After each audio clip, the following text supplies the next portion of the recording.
Hi అండి, ఈరోజు మన ఛానల్లో రాగి సంగటి దీనికి అద్దిరిపోయే కాంబినేషన్ కోడి కూర ఎలా చేసుకోవాలో చూసేద్దాం. ఇప్పుడు బియ్యాన్ని 2 సార్లు బాగా కడిగి ఒక అరగంట పాటు రెస్ట్ ఇవ్వాలి.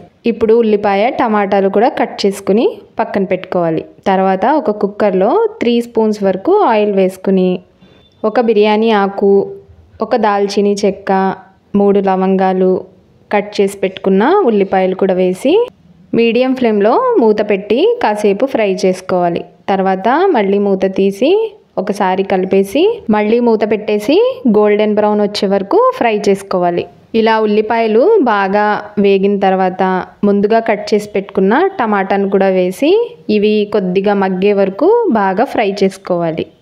ఇవి ఫ్రై అయిన తర్వాత ఒక స్పూన్ వరకు అల్లం వెల్లుల్లి పేస్ట్ కూడా వేసి పచ్చి వాసన పోయే వరకు ఫ్రై చేసుకోవాలి. ఇప్పుడు 1/2 స్పూన్ పసుపు, 2 స్పూన్ల కారం, రుచికి సరిపడా ఉప్పు కూడా వేసి కాస్త కలిపిన తర్వాత అరకప్పు పెరుగు, 2 స్పూన్ల చికెన్ మసాలా, ఇది ఆప్షనల్. చికెన్ మసాలా టేస్ట్ కోసం వేసుకుంటాం, కానీ ఆటోమేటిక్గా చికెన్లోకి వేసుకోకపోయినా టేస్ట్ అనేది వచ్చేస్తుంది.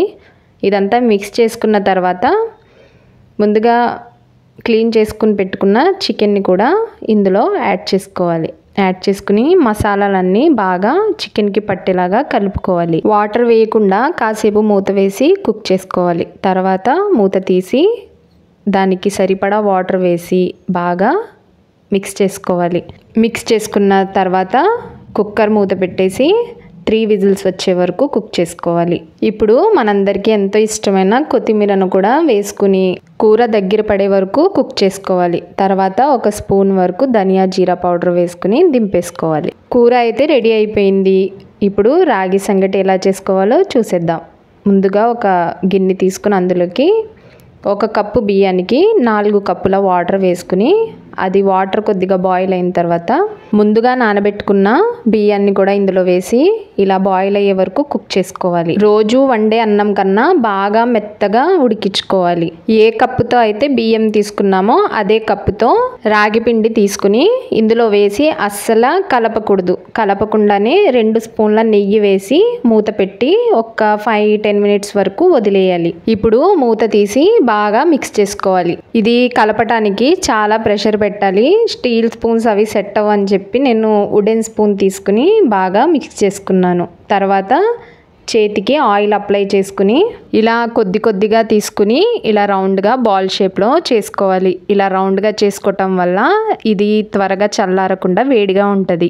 ఇలా మనకి ఎన్ని కావాలో అన్ని బాల్స్లో అయితే చేసేసుకున్న తర్వాత ఇప్పుడు రాగి ముద్దలైతే రెడీ అయిపోయాయండి. దీనికి ఇంకా కొంచెం టేస్ట్ రావటానికి ఒక 2 స్పూన్స్ వరకు నెయ్యి కూడా వేసుకోవాలి. నెయ్యి వల్ల ఇంకా మంచి టేస్ట్ అయితే యాడ్ అవుతుంది. తర్వాత ముందుగా చేసి పెట్టుకున్న చికెన్ కర్రీని కూడా దీనిపైన వేసుకుని మంచిగా కడుపు నిండేలాగా తినేయటమే. చాలా సింపుల్గా ఇలా ఇంట్లోనే రాగి సంగటి, చికెన్ కర్రీ, నాన్ వెజ్ తినని వాళ్ళు వెజ్లో కూడా ఇలా కాంబినేషన్లో ఏదైనా చేసుకుని తినొచ్చండి. చాలా సూపర్గా ఉంటుంది. చూస్తే మీకు తినాలనిపిస్తుందా? అయితే లేట్ ఎందుకు, మీరు ట్రై చేయండి, కమెంట్ చేయండి, ఛానల్ని సబ్స్క్రైబ్ చేసుకోండి. Thanks for watching.